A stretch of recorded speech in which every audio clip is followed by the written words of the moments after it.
early 20th century was a time of revolutionary new developments in the use of drugs to fight disease. Drugs which could destroy certain germs without harming anything else in the body. In 1910, the German scientist Paul Ehrlich developed an effective treatment for the killer disease syphilis, a drug called Salvarsan 606. 1932 saw the first breakthrough in the treatment of the dreaded tuberculosis, a chemical antibiotic called sulfonamide. But the most important of all the new drugs was penicillin, discovered in 1928 by Alexander Fleming, who had been interested in fighting infections in war wounds ever since World War I. While you watch the clip, make notes about the factors that made possible the development of penicillin.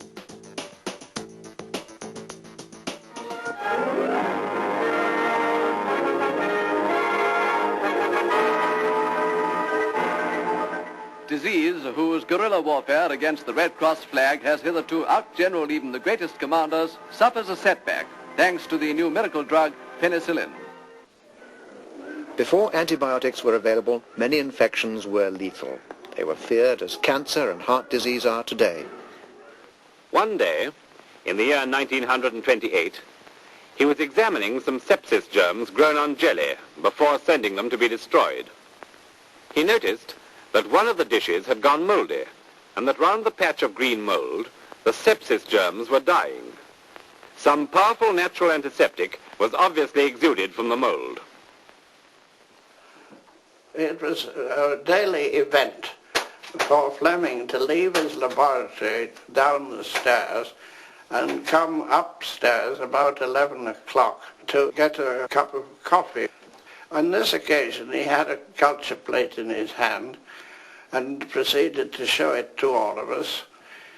And I think it would be correct to say that nobody took the slightest notice of Fleming's discovery for a very long while. After Fleming's discovery, however, research on penicillin stopped until just before the outbreak of World War II. From a Canadian factory comes the story of production of one of the greatest of modern discoveries in medicine, penicillin.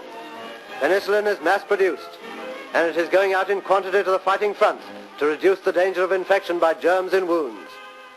The miracle drug, penicillin, though discovered in the 1930s, wasn't put into production until the British and American armies saw a pressing need for it.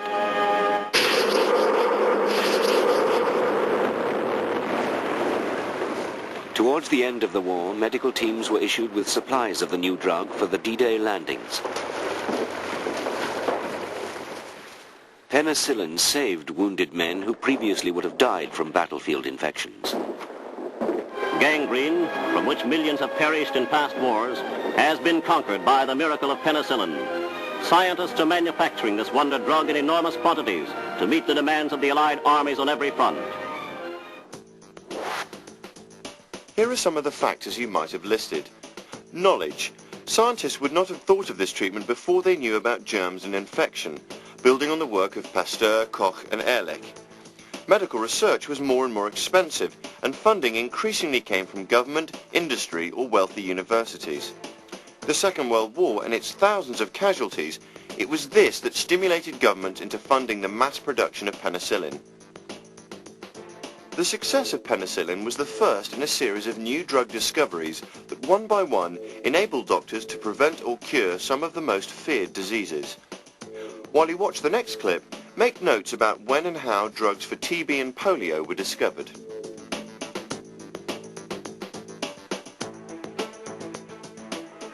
All over Europe, regardless of ideology, more was spent on routine medicine and clinics.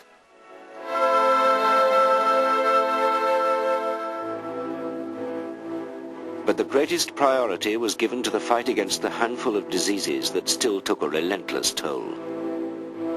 Tuberculosis was the biggest killer by far. TB, consumption, flourished, especially where there was poverty.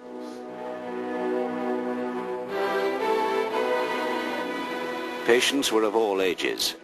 Doctors sometimes intervened with surgery. One procedure involved removing several ribs to ease the pressure on the damaged lungs. With TB still taking so many lives, scientists raced to find a cure. And in 1954 came the news so many had waited for.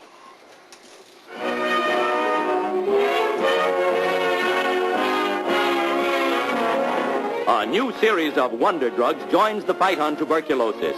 Two pharmaceutical laboratories simultaneously developed the new synthetic hydrazid as an anti-TB agent. The breakthrough was based on the work pioneered with penicillin. Within 5 years, the number of TB deaths in the developed world halved. Throughout the West, the disease would almost disappear. Hundreds of thousands more people survived. And as TB was conquered, poliomyelitis replaced it in the public perception as the most feared infectious disease. My name is virus poliomyelitis. I consider myself quite an artist, a sort of sculptor. I specialize in grotesques, twisting and deforming human bodies. That's why I'm called the crippler. You've never seen me, but I'm sure you've seen my shadow. Polio destroyed the nerves. Its victims lost control of their muscles.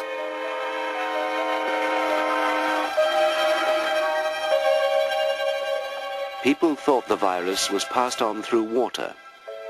In summer, public swimming pools were closed. Charities tried to raise funds for continuing research. Leading national figures helped with publicity. Vice President Nixon cleaned windscreens for a day.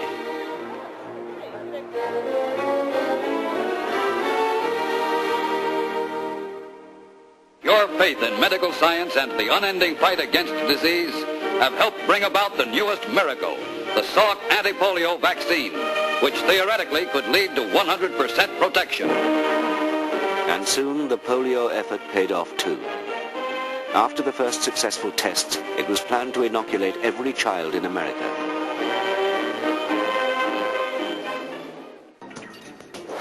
Now let's look at a typical exam question. How important was war in the development of penicillin? This question carries 12 marks. Here's a tip. This is an example of an iceberg question. It mentions one factor, the tip of the iceberg, in this case war. But it's really asking you to write about other hidden factors as well, and to weigh up the factors against each other. Here are outlines of two different answers, one of which will be heading for a C grade and one for an A grade. It was the casualties of World War I that made Fleming decide to do research into infection. Luck played a part. It was chance that Fleming noticed the mold killing off the bacteria. It was because of World War II that penicillin was mass-produced. This answer focuses mostly on the role of war, although it does explain that other factors may also have been involved. This candidate would probably be heading for a C grade. War was important as a catalyst. The key research was done after World War I ended and before World War II began. The discovery itself was by chance. However, it was only after the war started that mass production of penicillin began. So war was only one factor, important but not crucial. Penicillin would have been developed anyway, just not as quickly. This answer includes the role of war, but then goes on to look at the other factors, the parts of the iceberg which are hidden below the water, and comes to a conclusion about the relative importance of war. An answer like this would probably be heading for an A grade. Notice that it uses exactly the same facts as the grade C answer, but it uses them more effectively to show a grasp of the relationship between historical factors.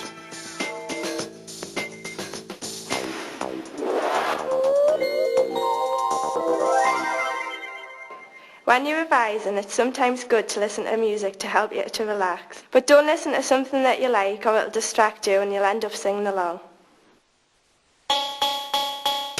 That's the end of the section on the drug revolution, and also the whole of section 1, periods.